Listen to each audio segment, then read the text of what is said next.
सुषमा अंधारेंना कल्याण लोकसभा मतदारसंघातून उमेदवारी द्यायची पदाधिकाऱ्यांनी मागणी केलेली आहे। ठाकरे गटाच्या कल्याणमधील पदाधिकाऱ्यांनी उद्धव ठाकरेंकडे ही मागणी केली आहे। तर अंधारेंचं अस्तित्व काय, ठाकरेंच्या निष्ठेची व्याख्या काय, असं म्हणत शिंदे गटाच्या मीनाक्षी शिंदे यांनी यावर प्रत्युत्तर दिलंय।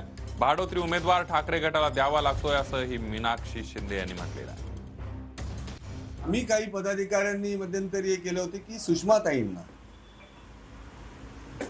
इथे द्यावं, कारण हा एकंदरीत जो मतदारसंघ आहे तो त्यांच्या फेवरचा पण आहे आणि काही गोष्टी ज्या काय आताच्या ज्या काय उलाढाली या 1.5 वर्षातल्या झालेल्या आहेत, उलटे सुलटे जे काय प्रकार, त्याला जशा तसं उत्तर द्यायला सुषमाताई कॅपेबल आहेत।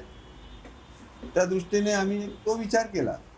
पहिली गोष्ट तर हसण्यासारखीच गोष्ट आहे, कारण सुषमा अंधारे यांचं अस्तित्व काय हेच मला कळलेलं नाही।